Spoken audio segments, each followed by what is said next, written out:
Right, let's try again. Hopefully, colleagues will be able um, to tune in now. Let's try again. Um, let's see if it works now.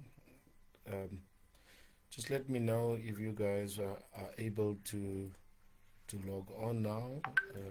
Just let me know. It's a little bit unfortunate. I'm not too sure what's happening tonight because we're using exactly the same method.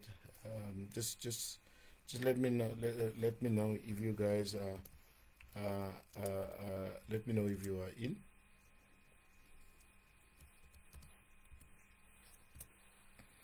Um, so okay, Chief Nick says it's still nothing.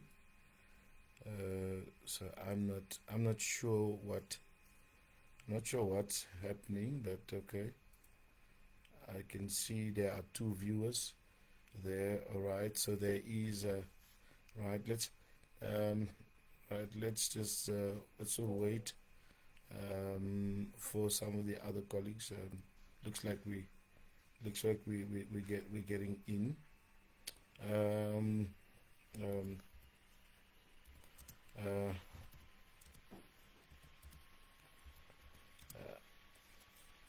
let's just wait for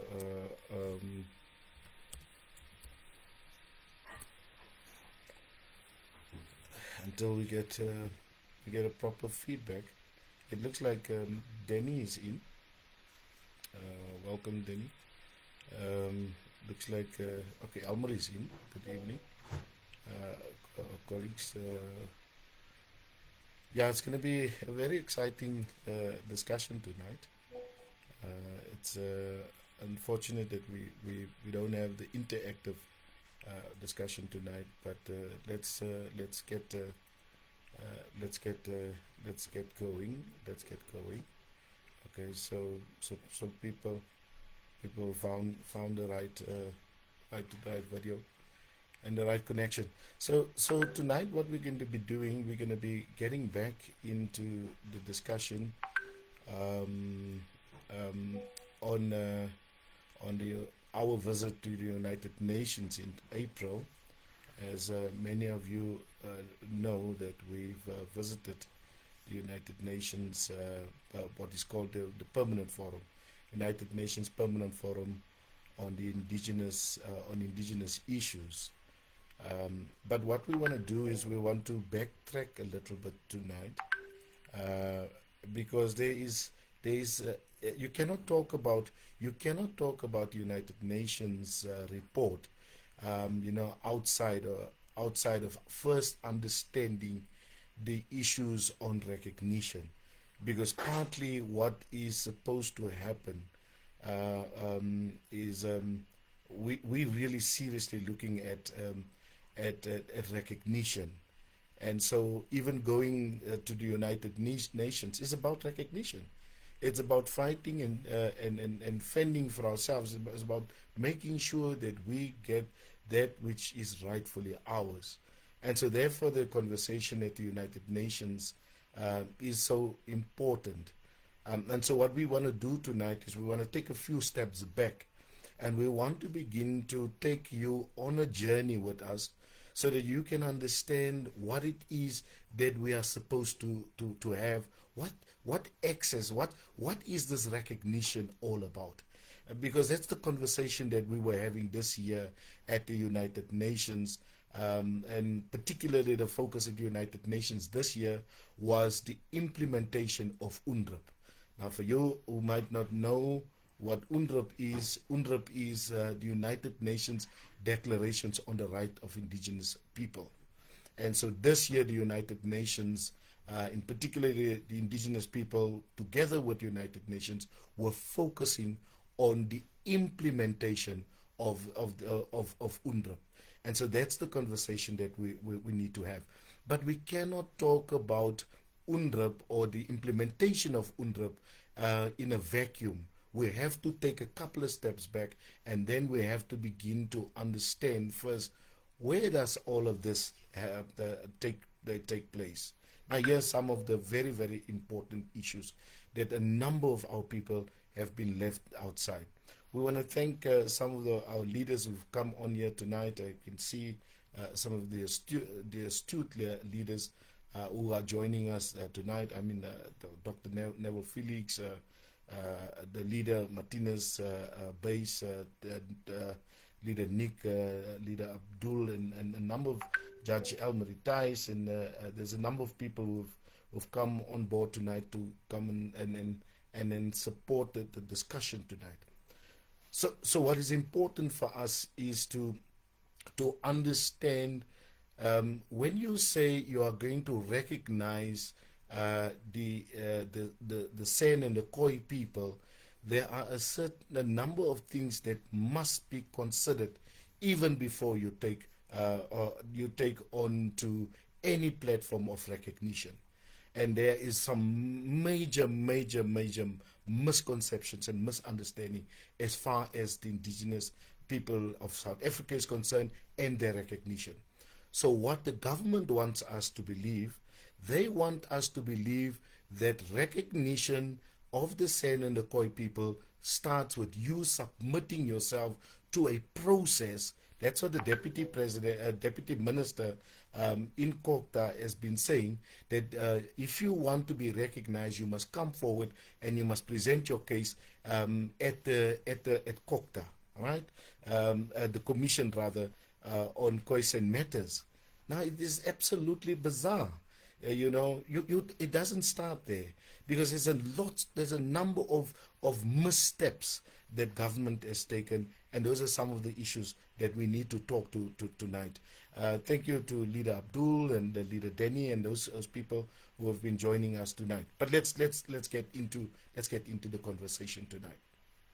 So, for us to understand recognition, we first have to take let's take a couple of steps back to the year 2007.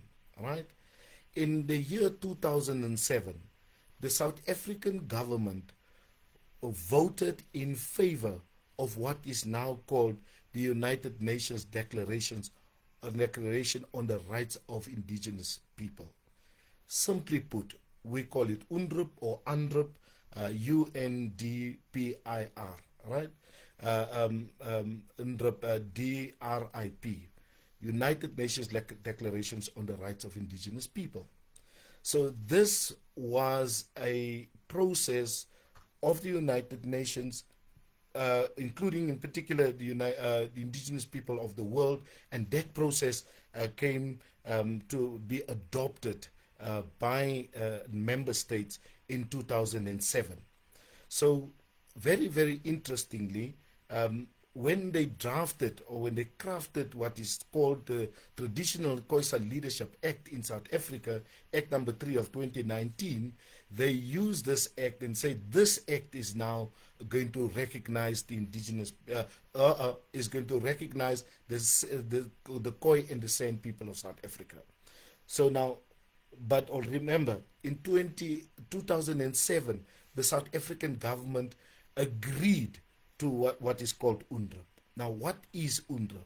You see, you have to understand UNDRIP, because if you want to understand recognition in South African context, you can understand UNDRIP, right?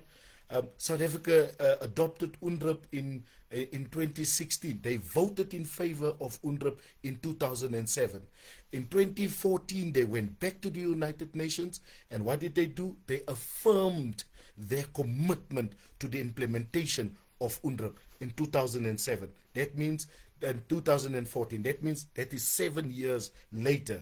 2007, they voted in favor of it. 2014, they went back to the United Nations to confirm their commitment to the implementation of UNDRIP in South Africa. Right. In 2016, right, September 2016, the South African government then adopted UNDRIP, which means from 2016, the South African government essentially said that we are now ready to operationalize UNDRIP Right. Now, UNDRIP, what is UNDRIP? There are 46 articles in UNDRIP, right, that we must understand.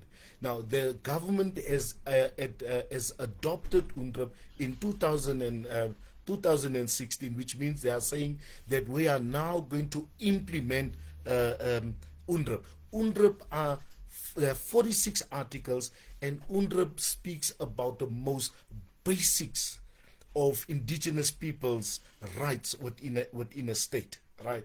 If you read the 46 articles, at least more than 85% of that document, of the 46 articles, starts with the words indigenous people, indigenous people. From Article 1, you can run through them. Most of them talk about indigenous people, indigenous people, indigenous people, indigenous people.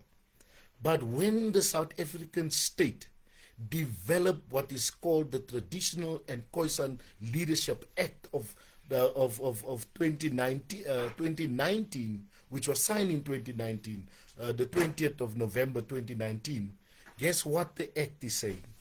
Right in the definitions, the Act is saying there are no indigenous people. They're saying in the definitions, they say that the recognition of Khoi and San people community and their leaders does not give you indigenous people status, and it does not give you First Nation status. Now remember what the discussion is tonight. We are giving you a report back as to what we have been advocating for at the United Nations in April this year, the 24th session of the United Nations Permanent Forum on Indigenous Issues in New York at the United Nations headquarters. So that's what we went to go and talk about. And so what was the focus this year at the United Nations Permanent Forum on Indigenous Issues was about the implementation of UNDRIP.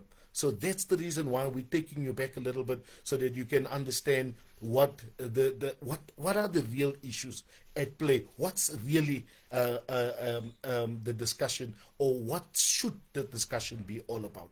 It cannot be that we are going to submit ourselves to the TKLA. It cannot be. It is absolutely nonsensical that you are going to submit yourself to the TKLA, or even some people are calling the TKLB, which is the Traditional and Khoi-San Leadership Act, or the Khoi-San Leadership Bill.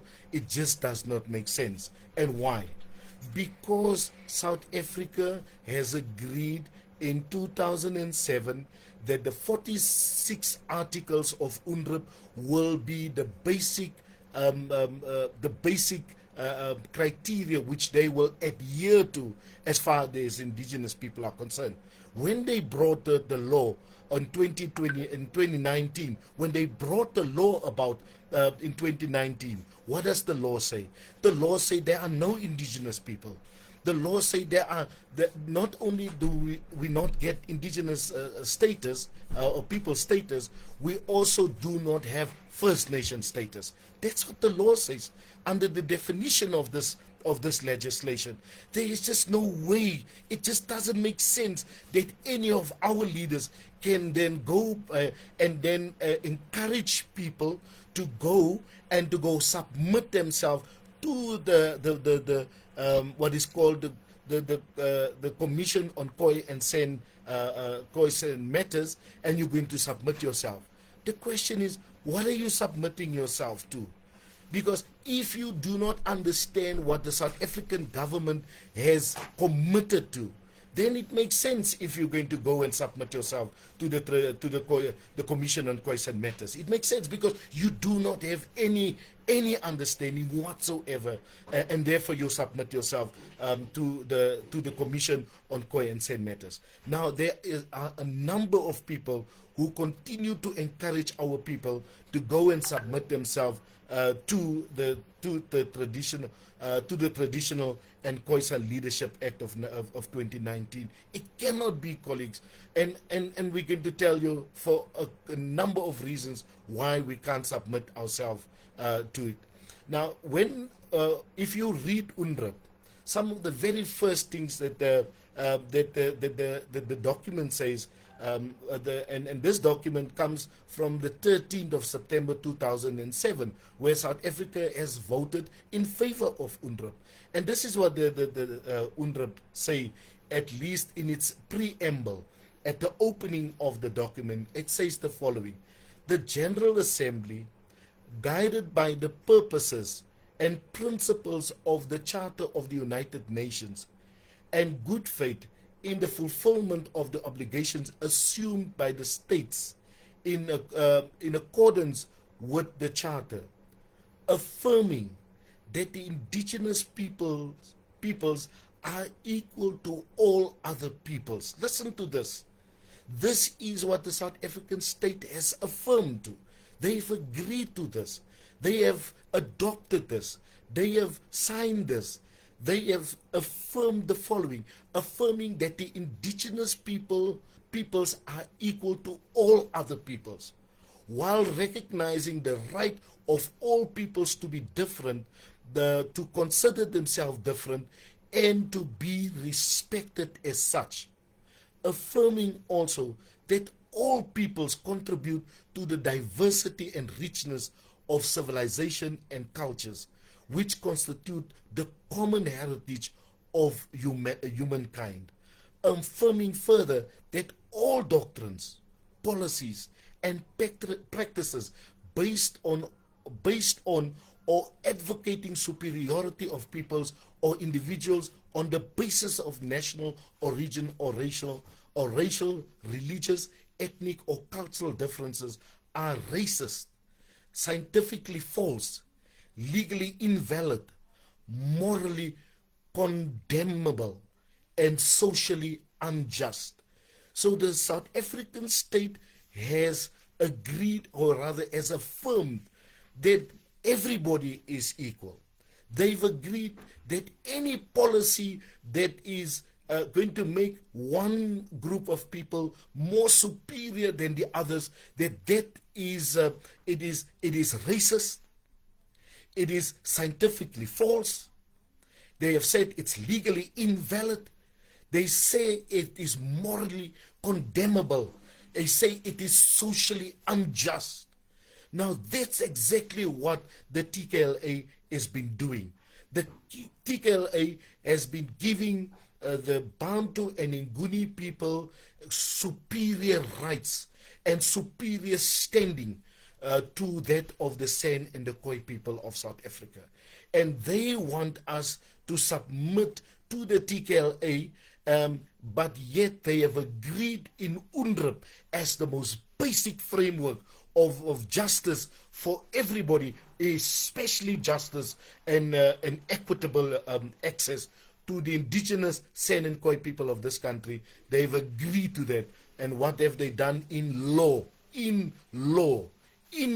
What they've done? They've brought about a separation between the Bantu and Nguni people on the one side and the indigenous San and Khoi people on the other side. And what are some of the basics?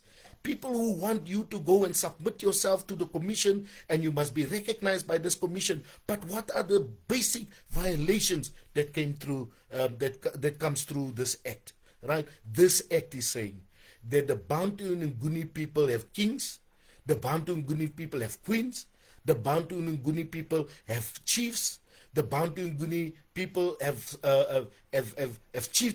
chieftaincies. The Bantu and Nguni people are kings and queens and chiefs over land. But it does not offer the same to the San and the Khoi people. So we must go and submit our sovereignty. We must take the sovereignty that we have and we must go and submit ourselves to this piece of legislation which is violating the basic rights that the state has agreed to in 2007 in the process of UNDRIP. It cannot be, right? And so what we did at the United Nations this year, as a body called the Indigenous Peoples Network of Southern Africa, what did we do there? We went not only to go and support the program of the United Nations Permanent Forum on Indigenous Issues. What did we do? We did not only go and support the program of UNDRIP implementation. No, what the leaders of the indigenous people in Southern Africa said to the United Nations Permanent Forum, what we are looking for the acceleration of UNDRIP implementation. So we are not just looking for the implementation of UNDRIP, because the implementation of UNDRIP has already been committed to, the South African state has already committed to the implementation of UNDRIP. In 2014, they went to and affirmed their commitment to it. And so in 2016, they said they are now going to implement it and they're going to operationalize it in 2016. Up to this day, they have violated every article within the 46 articles of the United Nations Declarations on the Rights of Indigenous People. And there is just no way that we can sit here and anybody that was advocating for us to go and submit ourselves to the commission does not make sense. And so therefore, we want to take you along with us and say that what we are looking for, we are not just looking for the implementation of UNDRIP, we are looking for the accelerated implementation of the United Nations Declaration on the Rights of Indigenous People. Now, I'm said to you that almost more than 80% of UNDRIP says indigenous people, indigenous people, indigenous people, indigenous people, and indigenous people. The South African government, when they voted in favor of UNDRIP in 2007, they knew exactly who the indigenous people are. But when they crafted the law, in the law it says no, but there are no indigenous people in South Africa. In fact, what they say in South Africa is say everybody is indigenous people in South Africa. It cannot be right that we are going to submit to that, right? So just have a look at the law, and you'll find that these guys are saying no, we do not have indigenous people status, and we do not have First Nations status. Now, in article, let's just take Article 1 of UNDRIP, right? Article 1 of UNDRIP says indigenous people have a right to the full enjoyment as a collective or as individuals of all human rights and fundamental freedoms as recognized in the Charter of the United Nations, the United Declaration of Human Rights, and international human rights law. So we have a right to all human rights enjoyment, but currently we are not enjoying that right.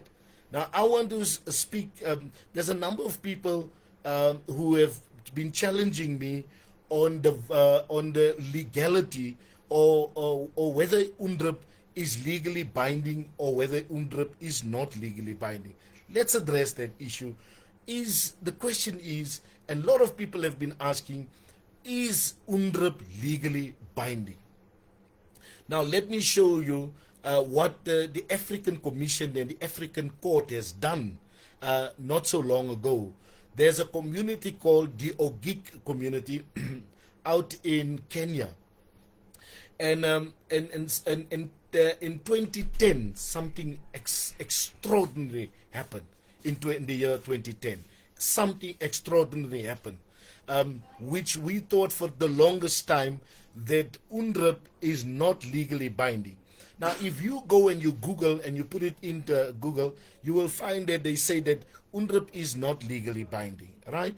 But the African Commission and the African Court has made us understand that UNDRIP has got legal standing. And why do we say that?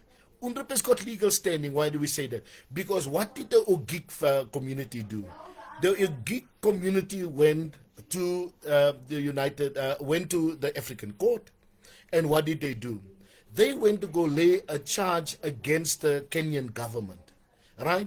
They lost their land, they lost their right in land, they lost the resources of the land, which means they lost their economy, right? And what did the African Commission do as far as the Ogik community is concerned?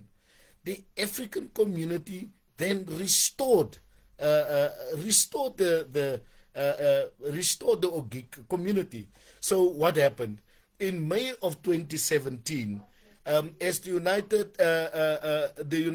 UNDRIP, the African court, and it was very interesting that 2017, in 2017, UNDRIP was exactly 10 years old, right? And the African court used UNDRIP to restore the Ogik community. What did they restore to the Ogik community? First of all, they restored the communal property rights, or the right which they have in land was restored by the African court in 2017. That's the first thing. Not only did they restore their land, but they also restored their rights their economic rights were also restored.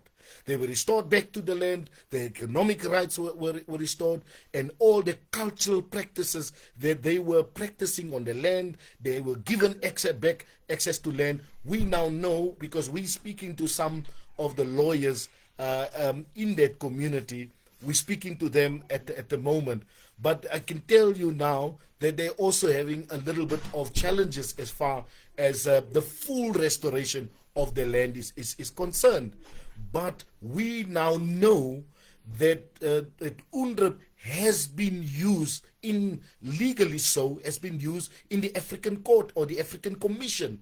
Both the African Commission and the African court has used UNDRIP as a legal document to restore an indigenous community, and that community is the community within Kenya. So now our question is, and what we need to answer, whether we argue the whole day whether UNDRIP is legally abiding, yes or no, we are submitting to you tonight as IFNASA that UNDRIP is going to be used in our upcoming court cases. And because we now have case law, right, that means when we say we've got case law, which means there is already now a precedent that has been set and in place for us to utilize. We now already, as we prepare our first case to take the TKLA to the highest court within the land, we can now already tell you that we will be utilizing extensively. We will be utilizing UNDRIP as a document of source, one of the critical sources that we will be using, including the case law of the Ogik community, where we will go and we will present our case to the Constitutional Court so that we can once and for all settle this issue.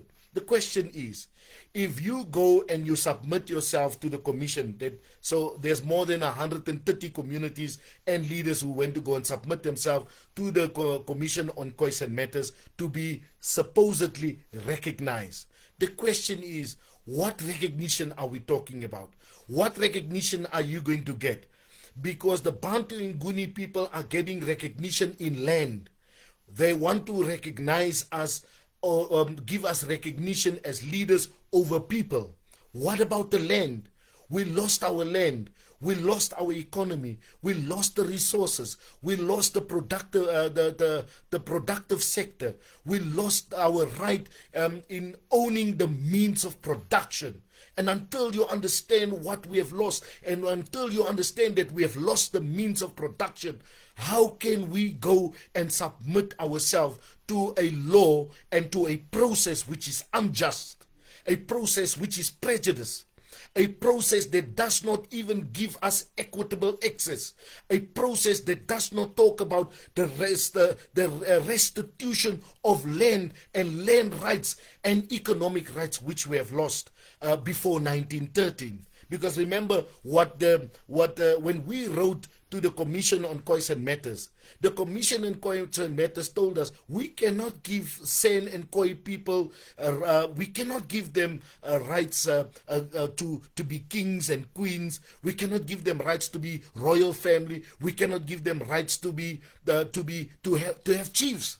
We have so many chiefs and paramount chiefs amongst the San and the Khoi people who have taken themselves and went to go submit themselves at the commission. But do you know that there is no provision in the law, at least the law which they have put there, there's no provision in the law for anybody to be recognized as a chief, to be recognized as a paramount chief, to be recognized as a king or queen or a royal family or royal council. None of those things exist. And so the question is, why would you want to go and submit yourself to a process which is unconstitutional, a process which is unjust, a process which is prejudiced, and a process which is biased, a process which relegates us to the periphery? When I say it relegates us to the periphery, what are we talking about? Ons praat van 'n proses wat ons mense op die kantlyn sit en ons totale soevereiniteit, ons totale krag van ons af heeltemal weggeneem het. The process of the TKLA and the TKLB has stripped us completely of our sovereignty, has stripped us completely of our unique identity, has stripped us now of our indigenous people status, and is also stripping us of our First Nation status.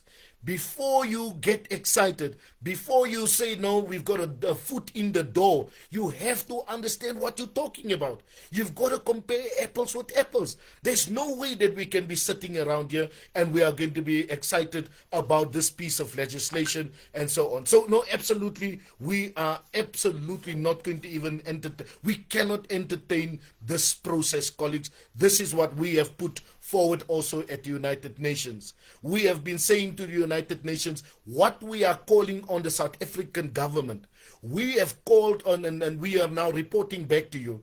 We have asked the United Nations to call the South African government to order and to tell the South African government that what we are looking for, we want them to acknowledge the 27 recommendations which the special rapporteur made in 2005.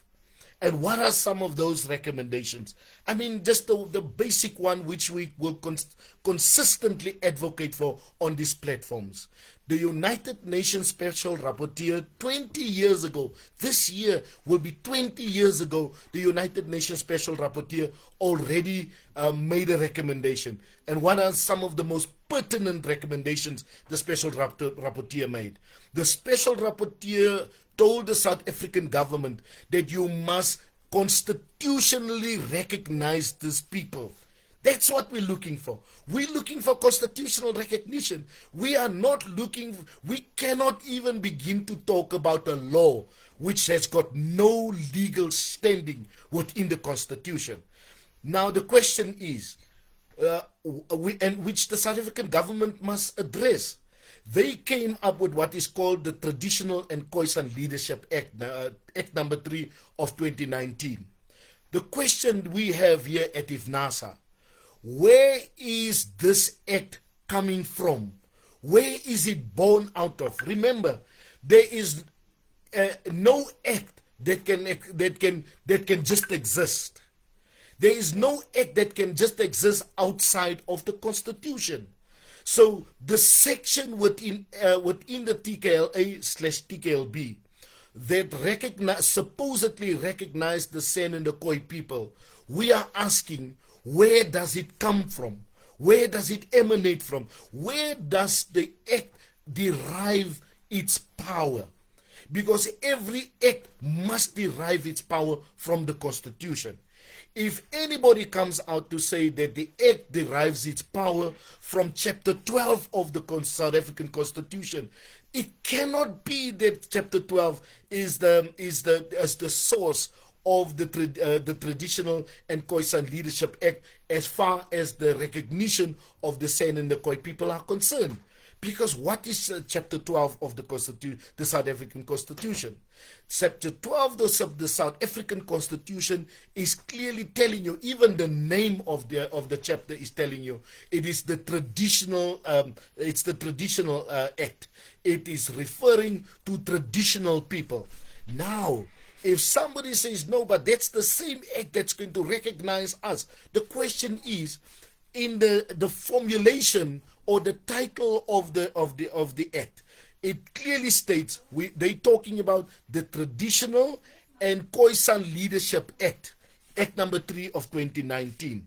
Now, if this chapter 12 of the South African Constitution is the source of the act or the TKLA or TKLB now, what is where in that act does it recognize the indigenous people? Where is the indigenous people? And this is absolutely contentious, because in South Africa they say everybody is indigenous, but it is not correct, because the South African government, every single year when they go to the United Nations, they recognize that what they call IPLC, indigenous people, IP, and LC is local community. They recognize at the United Nations level, they recognize what is called IPLC, indigenous people and local community. So they recognize at the United Nations that the San and the Khoi people are the indigenous people. They recognize it. Because when we sit there, because I've been now in at least two United Nations engagement, one last year in Colombia, where we were sitting in October and November, we were sitting at COP16, where it was clear, there was absolutely unambiguous, daar was nie hinkering of miskien wie is die inheemse mense nie, dit was uit en uit die inheemse mense van Suid-Afrika op 'n Verenigde Nasie platform is duidelik dat die inheemse mense is die mense wat verwys word as kleurlinge of breinmense in Suid-Afrika. Dis uitgemaakte saak. Dis nie 'n saak wat ons daar op daai vlak waar daar geonderhandel word en alhoewel dit baie tegnies is, dit word daar word tegnies daarna gekyk en die Suid-Afrikaanse regering natuurlik is nie gelukkig met die definisie van wie inheemse mense is nie. But let me tell you something. In as much as the South African state is not happy with who indigenous people in South Africa are, not one time did the South African government take the special rapporteur's report of 2005 on review. Not once. Not one time, not once in 20 years. The South African government has never, not even once, has never challenged the validity of the claims that were made in the recommendations by the United Nations Special Rapporteur. Not one day did the South African government challenge the United Nations when the Special Rapporteur said you must constitutionally recognize those people who you are referring to as colored people or people who are brown people or kleurling mense. Not one day in 20 years, this year, 20 years, the South African government did not take on the United Nations Special Rapporteur. What does that tell you? What does it tell you? So you've got to compare apples with apples.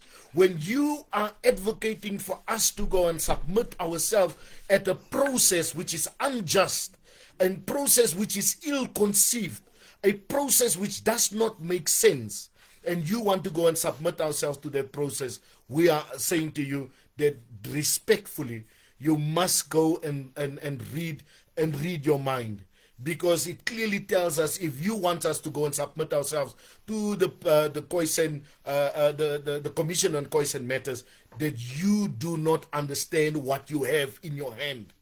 You do not understand. Now, what is this recognition all about? What is this recognition all about? The recognition why people are rushing. And some people were telling me that they understand this law 100%. Yes, I've heard some people saying to me, no, they understand this law 100%. I am saying to you, I've been reading this law for more than since it was conceptualized. I've been sitting at the table and been fighting with Valdi Bester, who was used by the ruling party to draft this ill-conceived piece of legislation. And we've been fighting with him for years and years and years. And we were some of the people who told him that we are not going to be subjected to a term which is called traditional.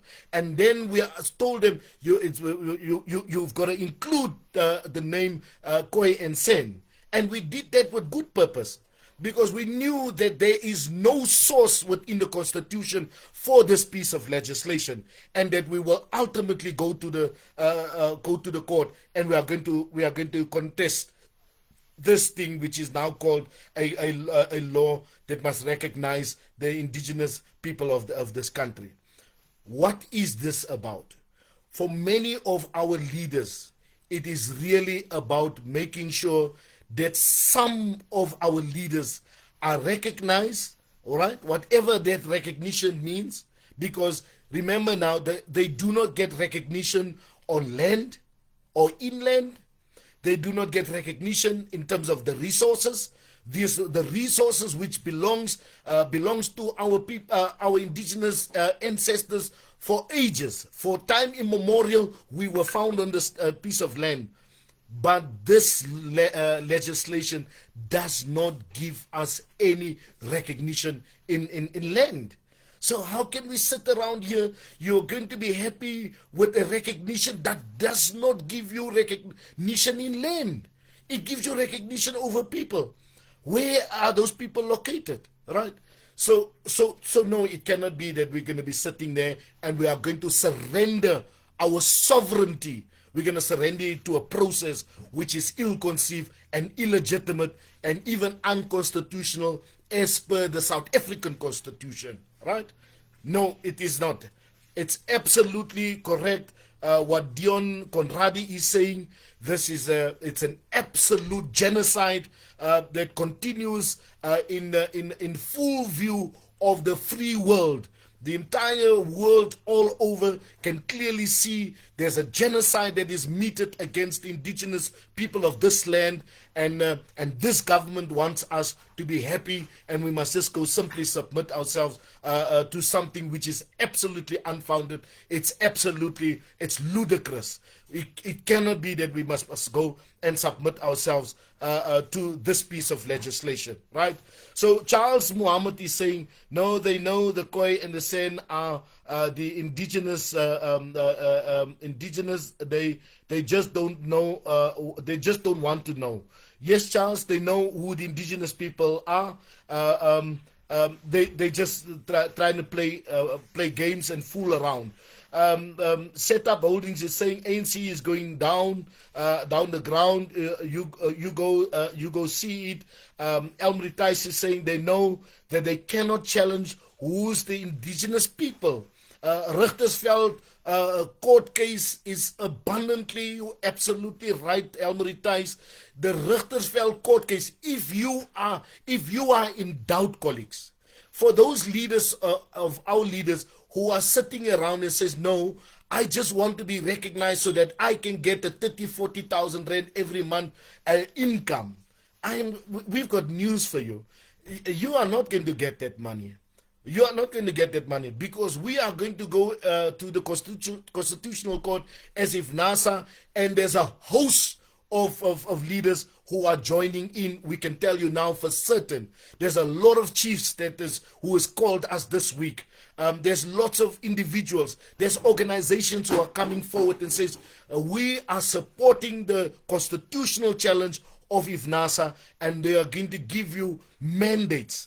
There are mandates that are coming through from the chiefs and organizations in this country. We've got support from outside of the country, which is coming through. I mean, we've got support from some very high people within countries in Southern Africa who's supporting whatever it is that we're putting forward. So, no, No, there is just no way that we're going to be sitting around here and we're going to be idle and we're going to submit our sovereignty to a process which has got no standing in law, right?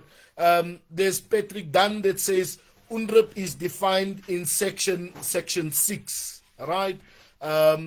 Section 6, Patrick says 5 subsection A 5A, right? We must look at that. Pem is saying something. He says, let us take another look at the term indigenous. Perhaps it should read endemic. Pem, you must give us a little bit more. Trevor Smith said it doesn't make sense. They are the immigrants. Why would they recognize the owners? Absolutely, Trevor Smith. They know if they recognize us, it will work against them. You are absolutely correct. Here is what this law is trying to do. Trevor, Abdul, and so many of our leaders who are out there was making some beautiful Nicholas, Michelle Johnson, Nicholas Dawson.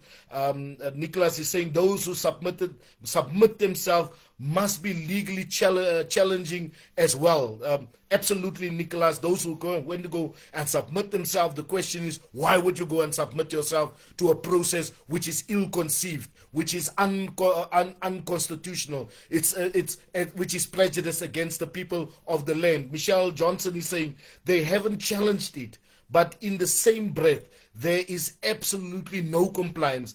The South African government must be called to order. You are absolutely spot on, Michelle. And so we can go through your submissions. Here's the issue as we begin to bring our conversation, almost to a close. Brendan Witboy, if Nguni were Hottentots, they would have been labeled colored, right? But even more, Brendan, if the Nguni were in our position, if this was the land of the Nguni people, I guarantee you, if this was the land of the Nguni and the Bantu people, we would have been in big trouble. They would have come with everything that they have for us. They would have waged a civil war against us if we were in control and we were subjecting them to the kind of the gruesome and the inhumane practice and treatment that they have been giving us for the last 30 years and even more. They would have been coming out guns blazing against us. Then he is saying, we will fight back for what is rightfully ours as the First Nation. It is absolutely right, Danny Fransman. We cannot be sitting over here and then we are going to be just giving up our power just like that, and just be relegated to the periphery, sit on the sidelines and allow these guys to have fun with our ancestral land, our ancestral resources, our ancestral economy, with our culture, our language, which has all gone up in smoke. We will not be sitting over here and we are going to be happy with them keeping us on the margins. The time has come for all of us to claw together. It is time for us to come together as a unit, and it is time for us to come as a united force, as one unit. We have to come to the fore, and therefore, if IFNASA is calling you to come in and let's take our place at the table. It doesn't matter how many people are going to give us endorsement as we begin to develop our court case, and we're going to the Constitutional Court to go and submit a formidable case. We are not going to give anything less than our best. We are going to submit a formidable case in the Constitutional Court at least somewhere by the end of August. So there's still a lot of work to be done. There's some legal minds who's come forward now also putting their weight in here with IFNASA. If there's ever a time that we have to come together as the indigenous First Nation of this country, that time is now. Irrespective of your clan, irrespective of your political persuasion, irrespective of your whether you like Anthony or not, whether you agreed with Anthony in the past or not, whether you want to attack Anthony or not, if there's ever a time that we have to come together, that time is now. Now let me submit as I begin to wrap up, as I conclude our session tonight. Right. Number one, the United Nations Declarations on the Rights of Indigenous People will be a critical source as we go to the Constitutional Court. We now know that the United Nations Declarations on the Rights of Indigenous People, or UNDRIP as we call it, has been utilized by the African Court and the African Commission, has been utilized to restore the Ogiek community, the indigenous people within Kenya. We know there is case law, which means we have got standing, legal standing. We've got ground to stand on. So we've got that. We've got United Nations, UNDRIP as a source.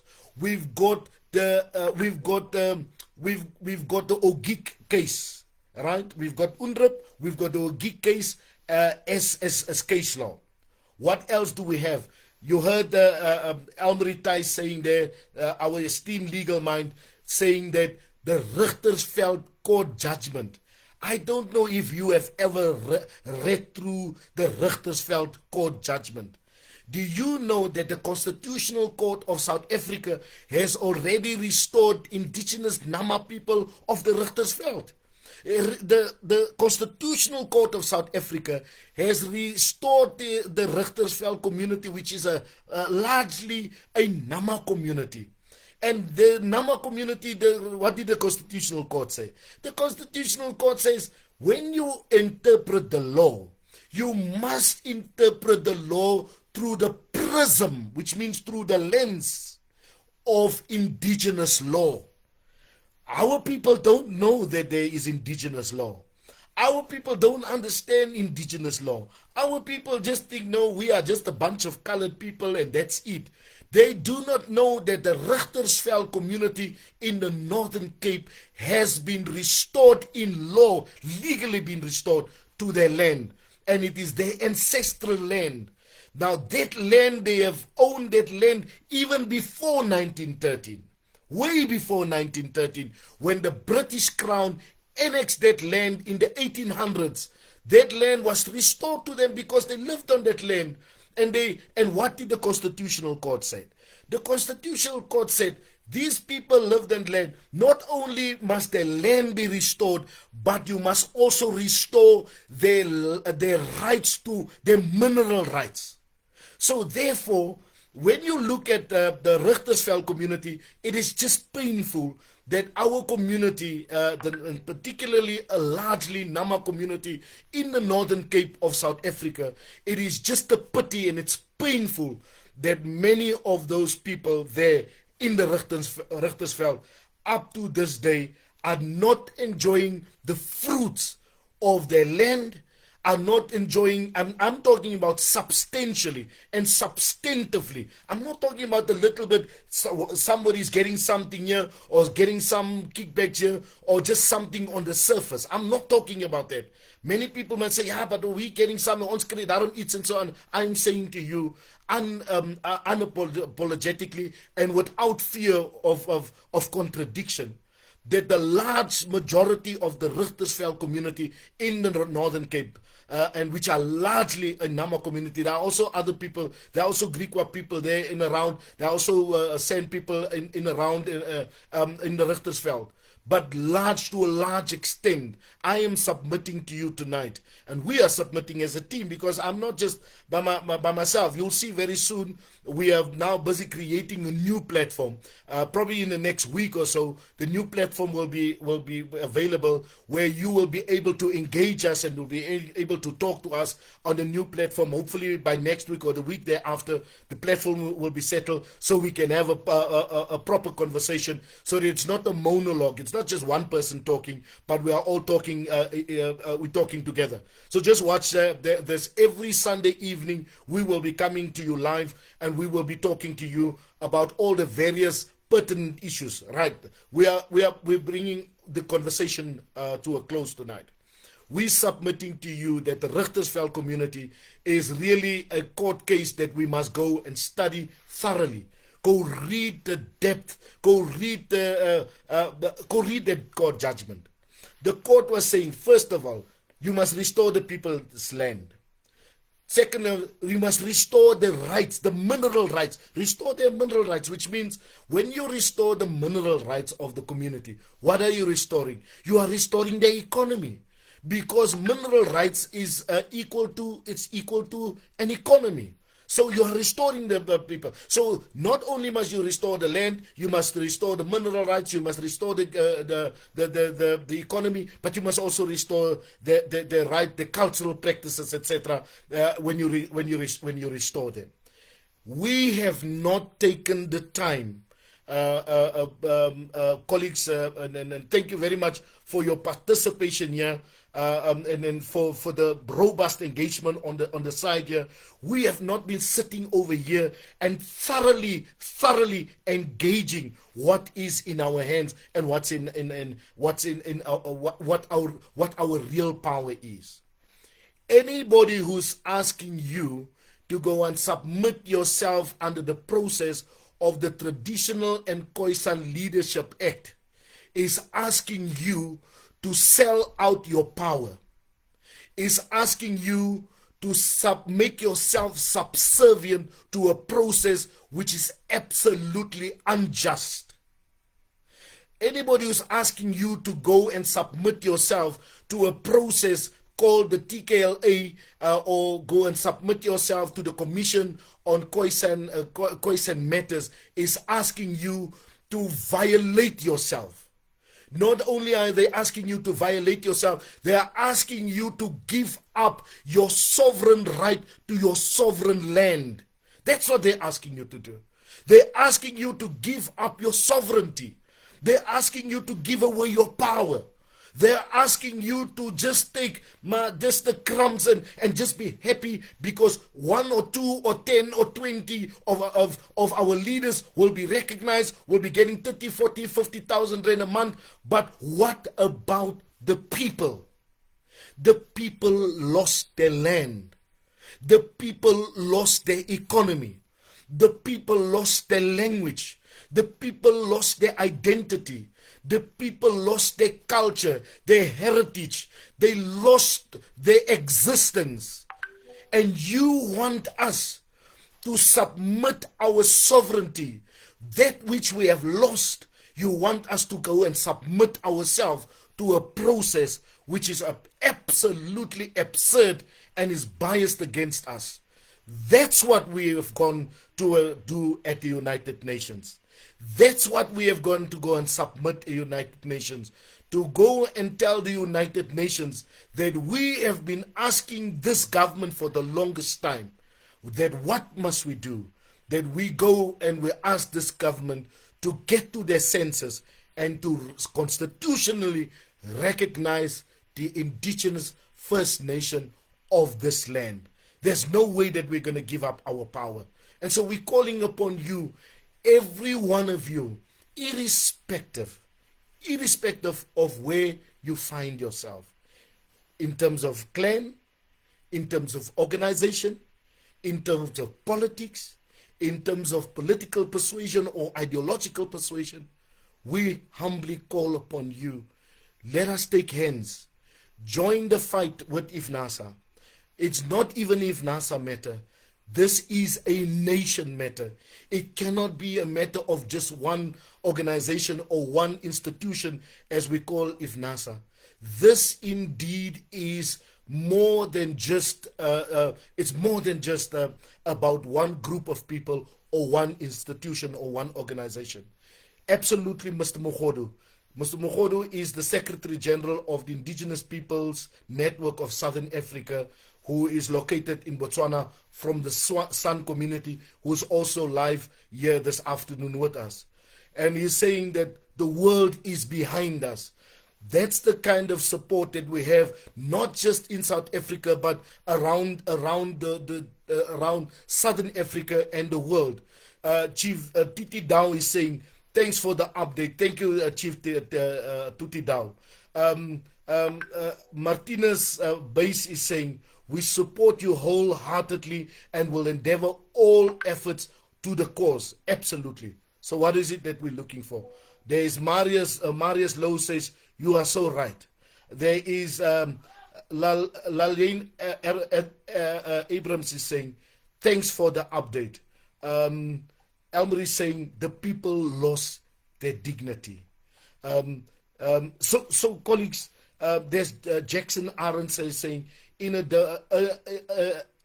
democratische land is daar nog steeds erkenning vir tradisionele huise, swart gesteelde tradisionele huise, houses, en hulle kry erkenning en subsidiering deur hierdie government.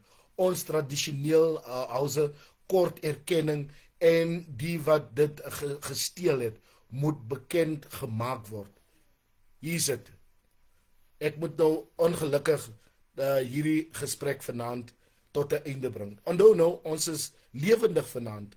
Is lewendig en dis baie mense wat ingeskakel het hierso op hierdie platform.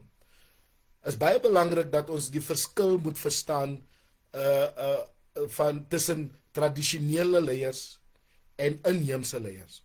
Onthou familie, ons is nie tradisionele leiers. It's baie belangrik. The indigenous San and Khoi people are not traditional leaders. We are not. It's important that we understand that. That San and Khoi people, we are indigenous people and we have indigenous leaders. There is a material difference between traditional leaders and indigenous leaders. The Bantu and Nguni people are traditional leaders. The San and the Khoi people are indigenous leaders. And the more we talk about this, the more you will begin to understand the difference between indigenous leaders and traditional leaders. And so we submit to you that your participation tonight, I mean, Lawton is saying, from Grafrenet, who's been giving us a lot of support. There's beautiful support that's coming out across the country, whether you're talking about the Western Cape, the Eastern Cape, the Northern Cape, from KZN, and there's the Northwest. I see Neil Jacobs from the Northwest in Klerksdorp, on Stan as a Sam Layer, beautiful. There's Delric van Rooyen, well-set leaders standing with you. There's Esther there, Johnson in the Western Cape, full restoration. We are not going to compromise. We are looking for full restoration. The spelling error says, my forefathers fought alone. I will continue that fight alone instead of being surrounded by traitors. Right? So I take it that spelling error is saying that you are going to support the fight that the Indigenous First Nation Advocacy South Africa is fighting, IFNASA is fighting.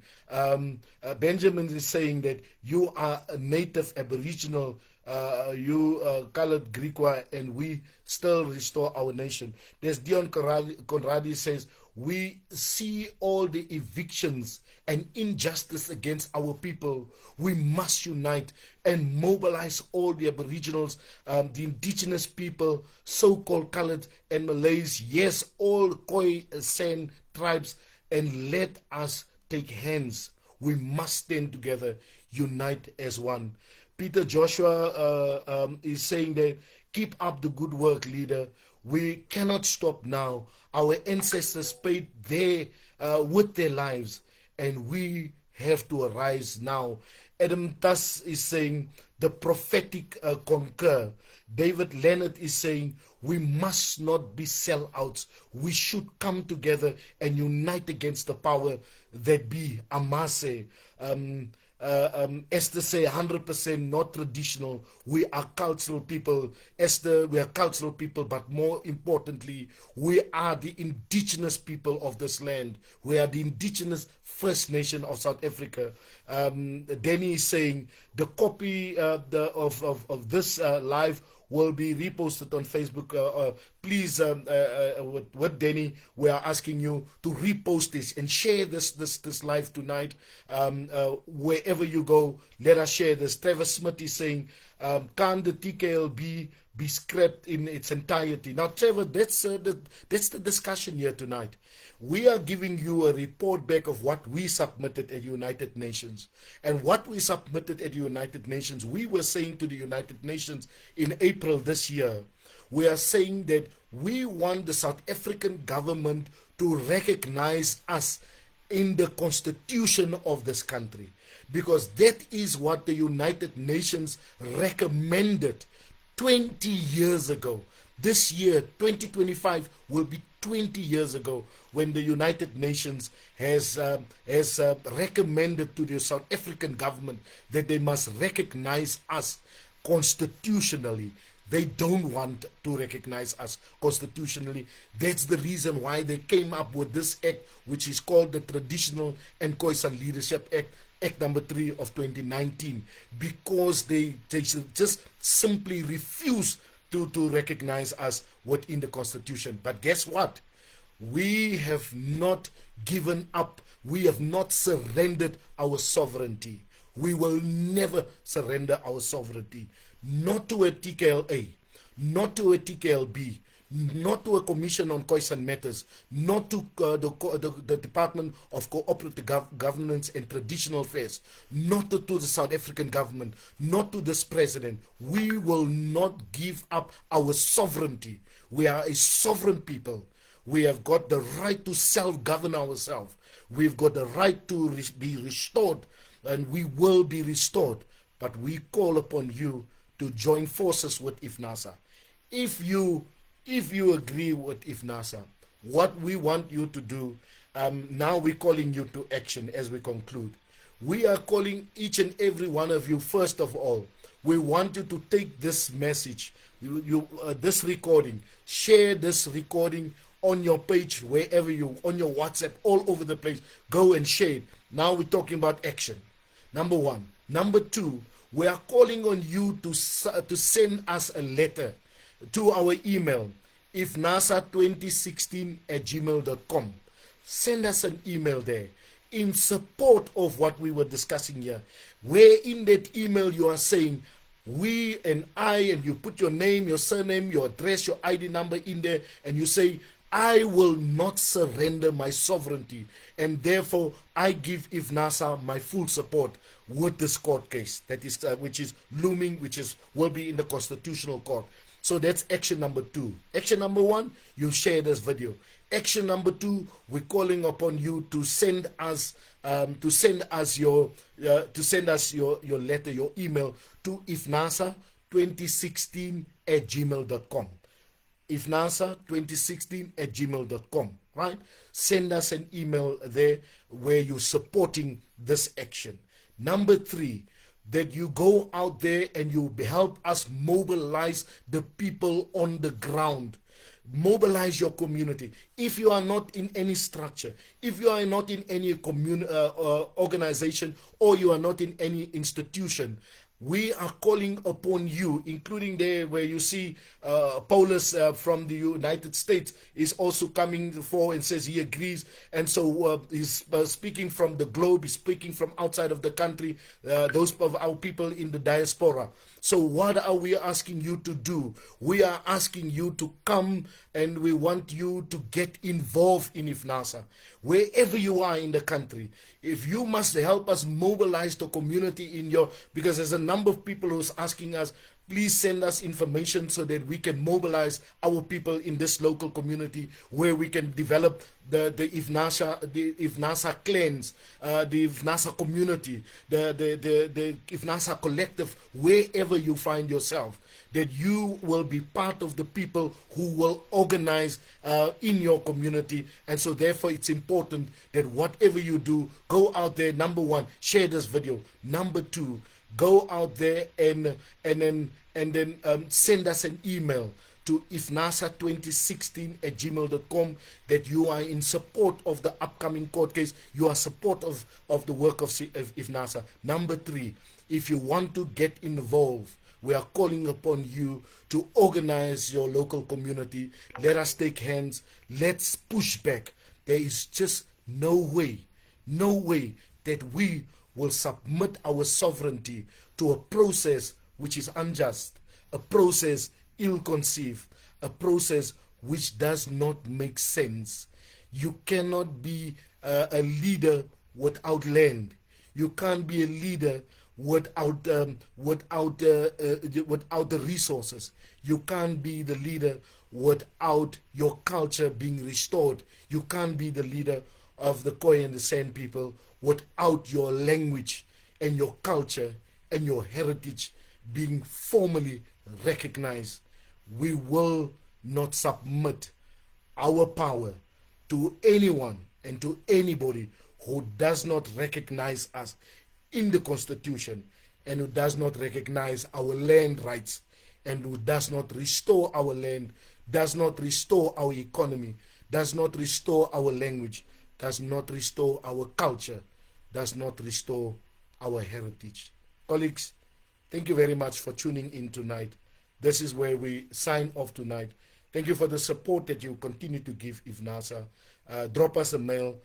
Thank you very much. Until next week on Sunday, invite more people to come. We will not submit to the traditional and Khoi-San Leadership Act. It does not make sense. It violates us. It takes our power away. Take your power back. Amase.